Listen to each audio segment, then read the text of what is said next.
오늘은 욥기 21장 17절에서 34절입니다. 우리 성경 읽고 기도하고 시작하겠습니다. 악인의 등불이 꺼짐과 재앙이 그들에게 닥침과 하나님이 진노하사 그들을 공고하게 하심이 몇 번인가. 그들이 바람 앞에 검불같이 폭풍이 날려가는 겨같이 되었도다. 하나님은 그의 제약을 그의 자손들을 위하여 쌓아두시며 그에게 갚으실 것을 알게 하시기를 원하노라. 자기의 멸망을 자기의 눈으로 보게 하며 전쟁자의 진노를 마시게 할 것이니라. 그의 달수가 다하면 자기 집에 대하여 무슨 관계가 있겠느냐. 그러나 하나님께서는 높은 자들을 심판하시나니 누가 능히 하나님께 지식을 가르치겠느냐. 어떤 사람은 죽도록 기운이 충실하여 안전하며 평안하고 그의 그릇에는 젖이 가득하며 그의 골수는 윤택하고 어떤 사람은 마음의 고통을 품고 죽음으로 행복을 맛보지 못하는도다. 이 둘이 매한가지로 흙 속에 놓고 들 위에 무더기가 덮이는구나. 내가 너희의 생각을 알고 너희가 나를 해하려는 속셈도 아노라. 너희의 말이 귀인의 집이 어디 있으며 악인이 살던 장막이 어디 있느냐 하는구나. 너희가 길 가는 사람들에게 묻지 아니하였느냐. 그들의 증거를 알지 못하느냐. 악인의 재난의 나를 위하여 남겨둔 진노의 날을 향하여 끌려가느니라. 누가 능히 그의 면전에서 그의 길을 알려주며 누가 그의 소행을 보응하랴. 그를 무덤으로 메어가고 사람이 그 무덤을 지키리라. 그는 골짜기의 흙덩이를 달게 여기리니 많은 사람들이 그보다 앞서갔으며 모든 사람이 그의 뒤에 줄지었느니라. 그런데도 너희는 나를 헛되이로 하려느냐. 너희의 대답은 거짓일 뿐이니라. 아멘. 악인의 형통하는 현실에도 불구하고 이렇게 그런 제목으로 말씀을 나누겠습니다. 어제 우리 말씀은 욥은 악인에 대한 소발의 이야기가 이렇게 현실과 맞지 않다 하는 것을 욥이 어제 조목조목 반박을 했습니다. 오늘도 욥은 행위에 따라 인간이 화를 입기도 하고 복을 받기도 한다 하는 그 생각을 가지고 자신에게 죄의 잘못을 인정하고 회개할 것을 압박하는 소발과 그의 친구들에게 사람의 화와 복이 모든 사람의 행위에 따라 결정되고 나타나는 것이 아니다 하는 것을 드러냅니다. 이를 위해서 오늘 이 욥은 악인이 망한다는 말이 틀렸고 또 오히려 세상에서는 그 악인들이 형통하다 이렇게 말을 합니다. 우리 17절, 18절을 이렇게 한번 또 읽어보겠습니다. 악인의 등불이 꺼짐과 재앙이 그들에게 닥침과 하나님이 진노하사 그들을 공고하게 하심이 몇 번인가. 그들이 바람 앞에 검불같이 폭풍에 날려가는 겨같이 되었도다.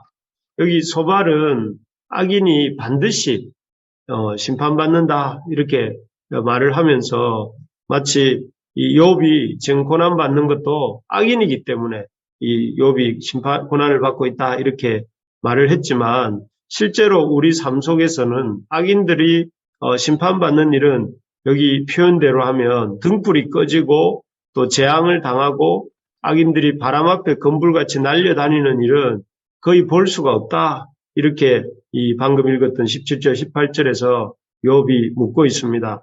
오히려 악인들의 삶은 그렇게 이 바람의 검불처럼 날아가는 삶도 아니고 또 이렇게 등불이 꺼지는 것처럼 꺼지는 삶도 아니라 오히려 이 악인들이 이 현실 속에서는 형통하다 하는 것을 31절, 33절에서 이렇게 말을 합니다. 여기 31절, 33절을 보면 이 악인의 최후에 대해서 이렇게 욥이 말하고 있는데 제가 이 세 번역으로 한번 읽어드리겠습니다. 세 번역에는 이렇게 번역을 했습니다. 그 악한 자를, 악인이죠. 그 악한 자를 꾸짖는 사람도 없고 그가 저지른 대로 징벌하는 이도 없다고 한다. 그가 죽어 무덤으로 갈 때에는 그 화려하게 가꾼 무덤으로 갈 때에는 수도 없는 조객들이 장래 행렬을 따르고 골짜기 흙마저 그의 시신을 부드럽게 덮어준다고 한다. 이렇게 번역을 했습니다.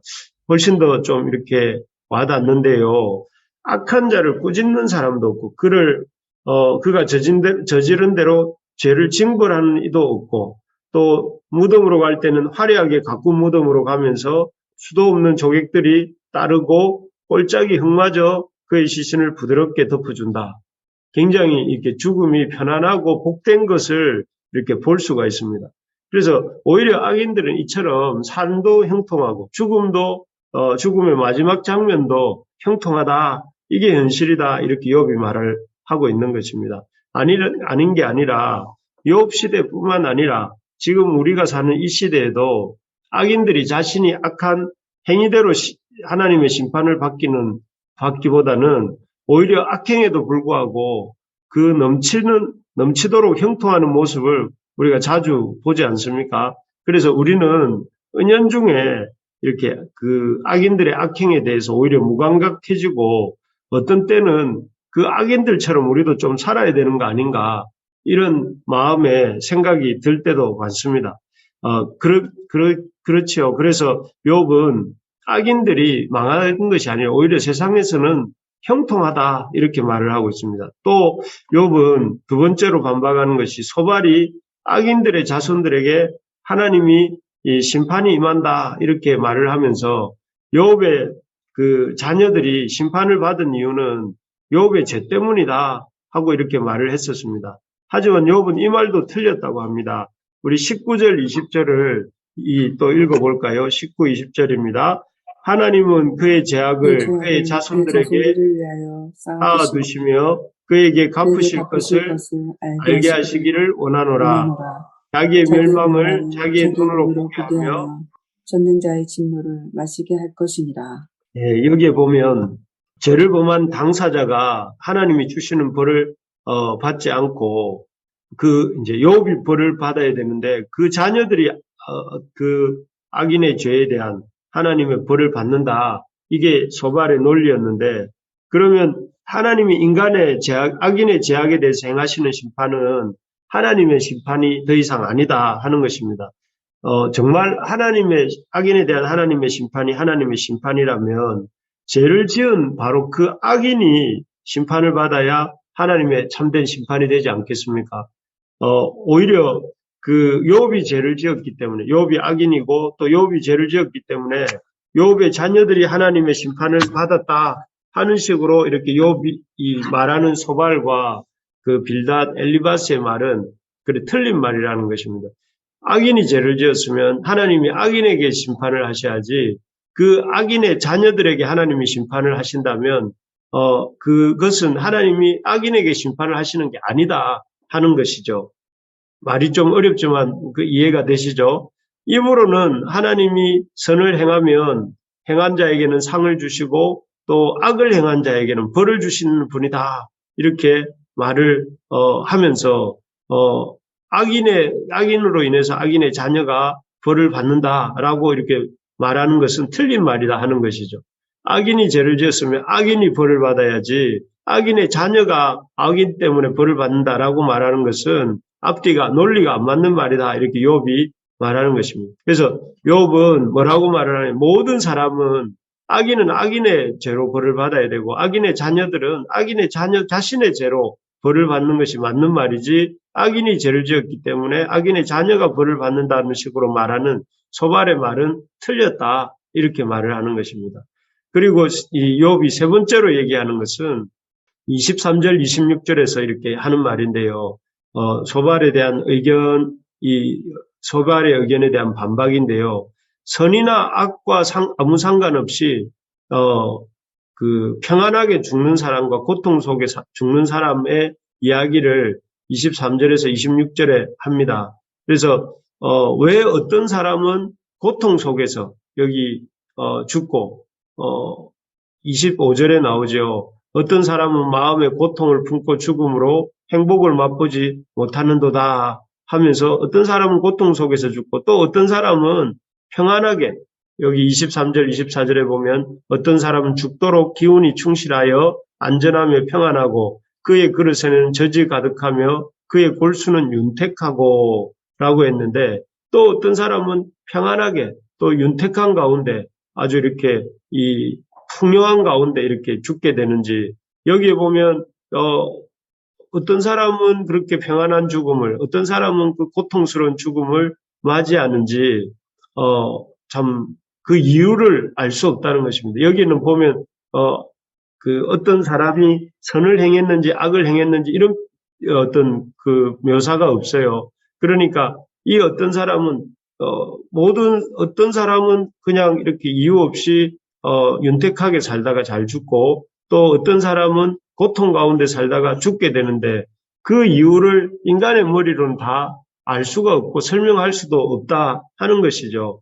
그래서 소발은 악인은 고통 가운데서 죽어서 음부로 내려가고 의인은 평안한 가운데 죽는다 이렇게 소발과 욥의 친구들이 말을 했지만 실제로 이렇게 현실 속에서는 이 어떤 의인이라고 해서 꼭 평안한 가운데 죽는 것도 아니고 악인이라고 해서 고통 가운데 죽는 것도 아니더라 하는 것이죠. 그래서 모든 사람들이 오히려 악인이라 할지라도 앞에서 본 것처럼 평안한 가운데 살다가 죽기도 하고 또 그 장래가 아주 이렇게 그런 안정된 가운데 치러지기도 하고 반면에 의인이라고 할지라도 아주 고통 가운데 죽기도 하고 그래서 이 죽음도 이렇게 그 악인과 의인의 어떤 차별성을 드러내지는 않는다 하는 것이죠. 그래서 사실 이 세상에서 죽음만큼 우리에게 불공평한 것도 없는 것 같습니다. 어떤 사람은 지독한 고통 속에서 임종을 하기도 하고 어떤 사람은 놀랄 만큼 평안한 가운데서 마지막을 맞기도 하지 않습니까? 이러한 마지막의 차이는 인간의 머리로는 왜 어떤 사람은 편안한 가운데 죽고 어떤 사람은 또 이렇게 고통 가운데 죽는가 이것을 설명할 수도 없다는 것입니다.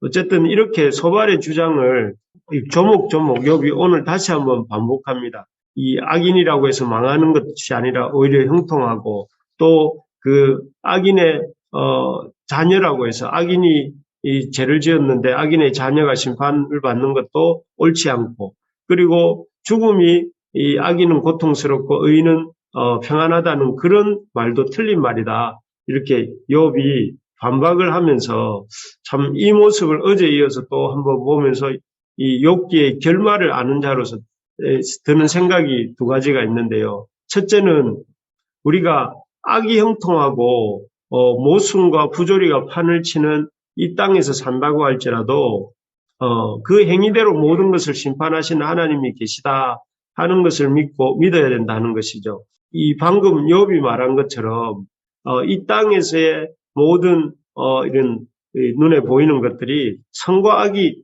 명확하게 구별되고 이렇게 선한 것은 이 하나님의 상을 받고 악한 것은 벌을 받는다 하는 식으로 이렇게 역사가 진행되지 않는다 할지라도 우리가 욥기의 결말을 알고 또 우리 예수님이 보여주신 부활과 승천의 삶을 보면서 이 땅에서 벌어지는 일들만 가지고 이 하나님이 계시는가라고 말해서는 안 되고 하나님이 계시고 하나님께서는 모든 것을 공의롭게 심판하시는 그런 분이시다 하는 사실을 믿고 그 하나님의 심판을 붙잡고 살아가야 된다 이런 말씀입니다. 그래서 우리가 참 기억할 때에 이 땅에서는 우리 눈으로 볼 때에 그 하나님의 이 영원한 하나님 나라가 없다고 생각을 한다면 참 부조리해 보이고 모순처럼 보이는 일들이 많이 일어나지만 그러나 주님이 우리에게 부여주신 부활과 승천이나 또 영원한 삶에 비추어서 볼 때에 하나님의 심판은 있고 하나님께서는 모든 것을 공의롭게 판결하신다 하는 사실을 우리가 알기 때문에 그런 하나님을 믿고 살 수 있기를 바랍니다. 그 하나님의 이 심판의 때는 전 우주적 심판의 때는 하나님만 아시고 또 그날은 이 하나님이 정하신 때 올 것입니다. 하지만 우리의 개인적이고 육체적인 종말은 어떻습니까? 우리가 알 수 없는 것이 아니라 우리가 이렇게 짐작하고 있지 않습니까? 오늘도 어김없이 째깍째깍 시계가 가듯이 우리의 육체의 종말은 다가오고 있지 않습니까? 그렇기 때문에 우리가 두렵고 떨리는 마음으로 이 공의롭게 심판하실 하나님, 우리의 모든 것을 평가하실 그 하나님을 참 의식하면서 믿음을 가지고 살아가는 우리가 되기를 소망합니다. 그래서 세상의 사람들이 아주 이렇게 불의하게 또 죄를 짓고 살아간다 할지라도 거기에 우리가 휩쓸려서 우리도 범죄하지 않도록 우리가 그렇게 할 수 있기를 소망합니다. 두 번째로 깨닫는 것은 우리가 공의의 심판을 하시는 하나님을 의식하며 살아야 된다. 그래도 이것이 첫 번째라면 두 번째는 죽음이 끝이 아니고 영원한 생명이 있다 하는 사실을 우리가 우리 이웃들에게 힘써 알려야 한다 하는 것입니다. 예수님이 부활과 승천 사건을 통해서 우리에게 확실하게 보여주시는 것은 죽음이 끝이 아니다 하는 것이죠. 예수님은 부활하신 후에 40일간 또 이렇게 그 제자들과 함께 하시면서 영원한 생명이 있고 하나님의 나라가 있다 하는 것을 확실하게 보여주시지 않았습니까? 영원한 생명과 하나님의 나라가 있다는 것을 우리가 인정할 때 이 땅에서 일어나는 이해할 수 없는 그 부조리와 악인의 형통과 의인이 고난받는 문제가 다 풀리게 됩니다. 왜 의인이 고난을 받는가? 영원한 하나님의 나라가 있다 할 때 이 땅에서의 의인의 고난은 그 고난으로서 영원히 끝나는 것이 아니라 하나님의 나라의 신원함이 있을 것을 우리가 알기 때문에 의인의 고난도 이해할 수가 있게 되는 것이고 악인의 형통도 이 땅에서 악인이 형통하는 것도 우리가 이해할 수 없지만 이 땅만으로서는 이해할 수 없지만 하나님 나라가 있음을 알 때에는 악인의 형통도 이해할 수 있게 된다 하는 말이죠. 정말 그렇지 않습니까? 하나님 나라가 없다면 이 땅에서는 이해할 수 없는 일들이 너무 많고 또 그렇기 때문에 그런 이해할 수 없는 일들 앞에서 우리가 참 욥처럼 탄식할 수밖에 없지만 우리 주님께서 우리에게 부활과 승천을 통해 하나님 나라가 있다는 것을 확실하게 보여주셨기 때문에 이 땅에서의 우리가 이해할 수 없는 일들이라 할지라도 그것이 우리의 정말 영원히 풀리지 않는 난제가 아니라 하나님께서는 그 문제를 하나님 나라에서 온전히 해결하신다 하는 것을 우리가 믿음으로 믿고 또 우리만이 아니라 우리의 이웃들에게 이 생명의 복음, 영원한 하나님 나라의 복음을 힘써 알릴 수 있기를 바랍니다. 그래서 우리가 이 땅에서 허무함이 아니라 하나님 나라가 있고 하나님 나라의 신원함이 있다는 사실을 우리가 욥이나 욥의 친구들처럼 내세를 잘 알지 못하는, 물론 욥은 부분적으로는 하나님의 그 신원함을 알고는 있었지만 우리가 주님의 부활과 승천을 본 우리들처럼 알지는 못하는데 그런 사람들에게 우리가 이 생명의 복음, 하나님 나라의 복음을 힘써 전하는 우리 모두가 되기를 주님의 이름으로 축복합니다.